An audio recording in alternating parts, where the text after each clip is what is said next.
ये पार्टी गुजरात से आ रही है। ये इतनी औरतें और ये इतनी सभी और आज की पूजा करवा रहे हैं यहाँ।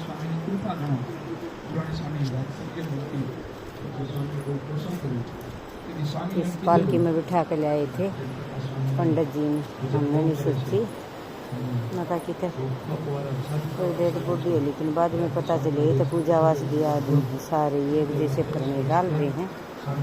अहमदाबाद गुजरात से हैं ये ड्रोन चल रहा है इनका, ये देखो दिखा ड्रोन से वो बना रहे हैं।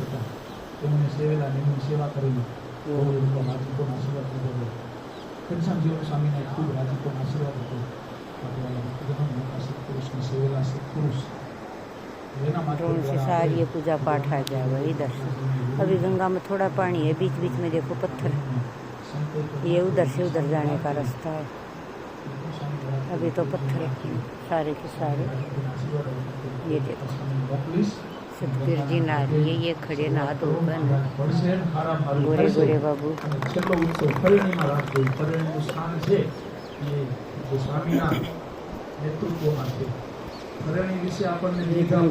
शायद इनमें बांटेंगे, देखते हैं क्या करते हैं।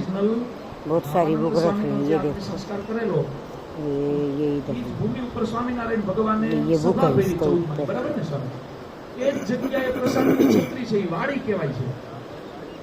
હજી વડલો છે અહીંયા કે જે વડલે રામાનંદ સ્વામીનો અગ્નિ સંસ્કાર થયેલો, અહીંયા હજી પ્રસાદીની વાવ છે। આ બધું પુરાતનીય બધું મુંબઈનું હજી અહીંયા છે। પછી બીજા સંતોએ આવીને મોટી સંસ્થા કરી, પછી એમ કે બધું અહીંયા જ છે, સારું અહીંયા પણ ઓરિજિનલ સ્થાન ક્યાં છે? આપણે ગોકુળ મથુરામ જઈ તો એમ થાય કઈ જગ્યાએ આપણને લઈ જાય, કાનો અહીંયા જન્મ, કાનો અહીંયા જન્મ, કાનો અહીંયા જન્મ, જન્મ હોય એકા જગ્યાએ સાચું હોય છે। ભક્તિજનો ફરેણીમાં ઓરિજિનલ સ્થાન તમે બધા ખાસ ધ્યાન રાખજો, ખાસ લક્ષમાં રાખજો કે જ્યાં હા ગામમાં ફરેણીમાં જે વાડી કહેવાય છે સ્વામી, અત્યારે એને વાડી જ કહેવાય છે। એટલે ઘણી વાર તો સંતો ડેવલપિંગ કરી નાખે ને તો પછી સંતો શું કે બધું અહીંયા છે, બધું અહીંયા છે, બધું અહીંયા છે, પણ ઓરિજિનલ સ્થાન ઓલા પાસે છે એ ખાસ पूरा एक हमारा किसी के सिर सारी के सिर पर सफेद रंग की કહેવાય ન કહેવાય ઉતારતા નથી ને લાય અહીંયા હું નડે અમથી। એટલે ઓરિજિનલ સ્થાન અહીંયા છે એ ઘણી વાર ભૂલાઈ જાય, પછી બીજું સ્થાન હાઇલાઇટ થઈ જાય।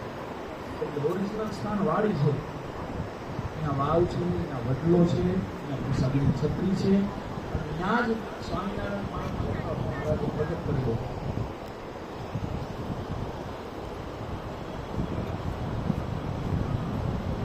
પછી એ સંતોએ મહામંત્ર પીઠ એવું નામ રાખ્યું, પછી આપણે એની સંતોએ મહામંત્ર ધામ એવું નામ રાખ્યું। ઓરિજિનલ સ્થાન આ છે। વર્ષો સુધી આપણે વર્ષો પહેલા દર્શન ત્યાં જ જતા હતા, બધા હરિભક્તો ત્યાં જ દર્શન જતા હતા, પણ આ તો પછી આ નવી પેઢી ખબર ન હોય અને સ્થાન બદલાઈ ન જાય એ ચિંતા હતી। એટલે આપણને એવું છે કે સ્થાન ઉજાગર રહેવું જોઈએ। સ્થાન જેતપુર મંદિર નીચે છે, ગાદી સ્થાન કહેવાય।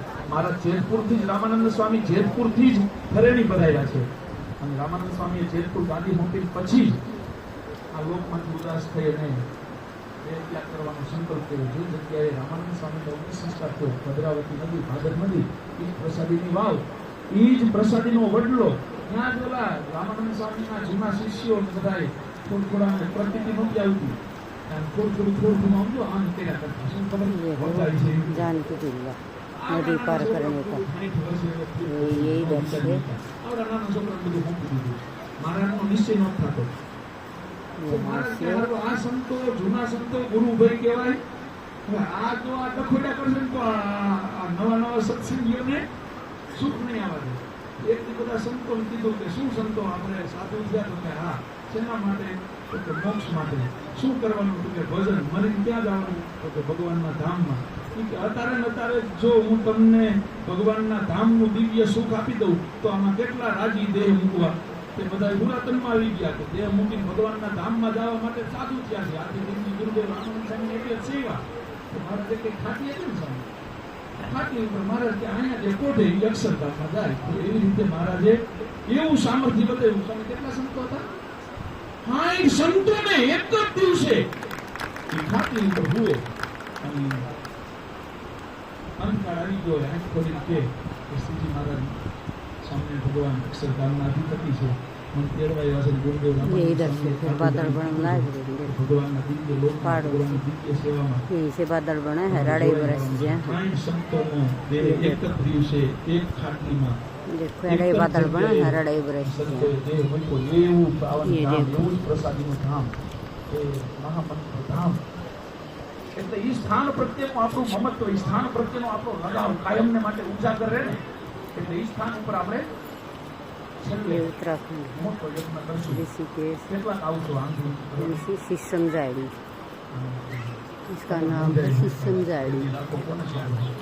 ये थे એક વર્ષ પછી श्री राम स्वरूप જેટલું 13.5 કરોડ મંત્ર લેખનનું મહારાજ. અભિયાન પૂરું થાય, જો આ બુકનો ઉપયોગ હિસાબ રાખવામાં કર્યો છે ઘરે રફ પેજ તરીકે તો વાત છે, હનુમાનજીની વાણી છે